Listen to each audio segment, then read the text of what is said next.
নমস্কাৰ বন্ধুসকল মোৰ নাম গোবিন্দ ৰাজ খোৱা মই নেষ্টবাস্তু এক্সপাৰ্ট নুমেলজিষ্ট বন্ধুসকল আপোনালোকৰ সুবিধাৰ্থে মই চেনেলটোত আপোনালোকৰ বিভিন্ন সমস্যাৰ সমাধানৰ উপায়সমূহ সম্পৰ্কে আলোচনা কৰি থাকোঁ গতিকে যদিহে আপোনালোকৰ মোৰ চেনেলৰ ভিডিঅ'সমূহ চাই ভাল লাগে অনুগ্ৰহ কৰি মোৰ চেনেলটো সাবস্ক্ৰাইব কৰিব ভিডিঅ'সমূহ লাইক কৰিব কমেন্ট কৰিব আৰু যিমান পাৰে শ্বেয়াৰ কৰিব বন্ধুসকল আজি মই আপোনালোকৰ লগত এটা অত্যন্ত ডাঙৰ বাস্তু দোষৰ ৰেমেডিছৰ সম্পৰ্কে প্ৰতিকাৰৰ সম্পৰ্কে ক'বলৈ আগবাঢ়িছোঁ গতিকে অনুগ্ৰহ কৰি ভিডিঅ'টো শেষলৈকে চাব যাতে সম্পূৰ্ণ কথাখিনি বুজি পায় বন্ধুসকল বাস্তুশাস্ত্ৰত কোৱা হৈছে যে আমাৰ ঘৰ কেতিয়াও কোনো হস্পিটেল কোনো শ্মশান কোনো কবৰস্থান কোনো মন্দিৰ মছজিদ দেৱালয় বা কোনো নামঘৰৰ সন্মুখত নামঘৰৰ বেক সাইডে নামঘৰৰ সোঁহাতে বা বাওঁহাতে হ'ব নালাগে অন্যথা আমাৰ ঘৰলৈ নিগেটিভ এনাৰ্জি প্ৰবাহ বৃদ্ধি পাব পাৰে আমাৰ ঘৰত ৰোগ ব্যাধি হ'লে সোনকালে ভাল নহ'ব পাৰে কিয়নো বন্ধুসকল এই দেৱালয়সমূহত এই মন্দিৰসমূহত এই নামঘৰসমূহত প্ৰত্যেকে নিজৰ দুখখিনি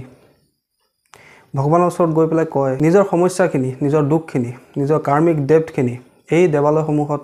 মন্দিৰত মছজিদত নামঘৰত এৰি আহে আৰু সেই নিগেটিভ এনাৰ্জিখিনি ওচৰে পাজৰে সিঁচৰিত হৈ যায় কিয়নো যেহেতু নামঘৰ মছজিদত এটা পজিটিভ এনাৰ্জি থাকে সেই কাৰণে তাত কোনো ধৰণৰ নিগেটিভ এনাৰ্জি বেছি সময়লৈকে টিকি নাথাকে কিন্তু সেই নিগেটিভ এনাৰ্জিখিনি ওচৰে পাজৰে হিচৰিত হৈ পৰে যাৰ ফলত ওচৰ পাজৰৰ যিকেইঘৰ মানুহ আছে নামঘৰৰ সন্মুখত নামঘৰৰ বেক সাইডে নামঘৰৰ উত্তৰ বা দক্ষিণে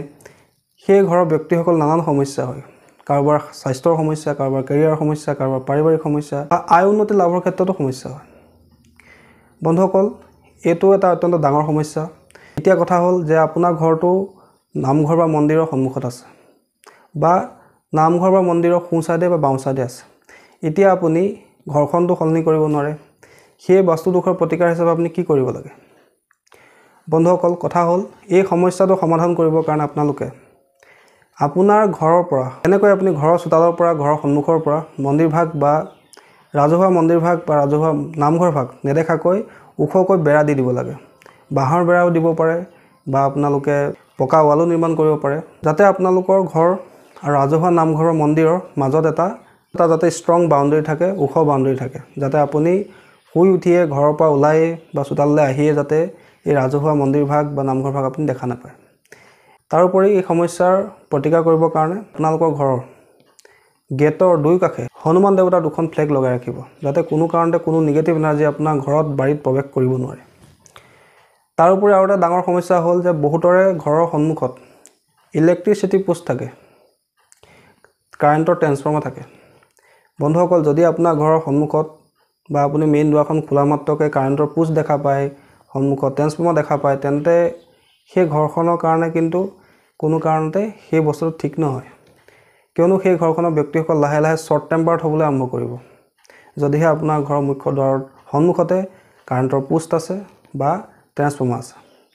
কিন্তু এতিয়া কথা হ'ল যে আপুনি ট্ৰেন্সফৰ্মাৰটো আঁতৰাব নোৱাৰে বা খুঁটাটো আপুনি সলনি কৰিব নোৱাৰে তেন্তে তাৰ প্ৰতিকাৰ হিচাপে কি কৰিব বন্ধুসকল তাৰো প্ৰতিকাৰ হিচাপে আপোনালোকে আপোনাৰ ঘৰৰ পৰা যাতে এই কাৰেণ্টৰ ট্ৰেন্সফৰ্মাৰটো দেখা নাপায় বা সেই ইলেক্ট্ৰিচিটি পোষ্টটো যাতে দেখা নাপায় তাৰ ব্যৱস্থা কৰি সন্মুখত আপুনি সেই খুঁটাটো বা ট্ৰেন্সফৰ্মাৰটো নেদেখাকৈ এখন ওখ ৱাল নিৰ্মাণ কৰি দিব লাগে বা বাঁহেৰে হ'লেও বেৰা নিৰ্মাণ কৰি দিব লাগে আৰু লগতে দুখন হনুমান দেৱতাৰ পতাকা নিজৰ মেইন গেটৰ দুকাষে লগাই ৰাখিব লাগে এনে কৰিলে সেই নিগেটিভ এনাৰ্জি আপোনাৰ ঘৰত প্ৰৱেশ নকৰে বা আপোনাৰ ঘৰত যদি কিবা কাৰণত সন্মুখত ইলেক্ট্ৰিচিটি পোষ্ট থকাৰ কাৰণে ট্ৰেন্সফৰ্মাৰ থকাৰ কাৰণে আপোনাৰ ঘৰৰ মানুহবোৰ খুব শ্বৰ্ট টেম্পাৰ্ড হ'বলৈ লৈছে খুব খং উঠিবলৈ লৈছে কথাই কথাই তেন্তে সেই সমস্যা শীঘ্ৰে দূৰ হ'ব বন্ধুসকল আশা কৰিছোঁ আজি আপোনালোকৰ এই ডাঙৰ বাস্তু দোষটো আমি কিদৰে দূৰ কৰিব পাৰোঁ সেই বিষয়ে আপোনালোকে গম পালে আশা কৰিছোঁ আপোনালোকৰ ভিডিঅ'টো ভাল লাগিলে যদি ভাল লাগিলে অনুগ্ৰহ কৰি ভিডিঅ'টো লাইক কৰি দিব কমেণ্ট কৰিব আৰু মোৰ চেনেলটো ছাবস্ক্ৰাইব কৰিব ধন্যবাদ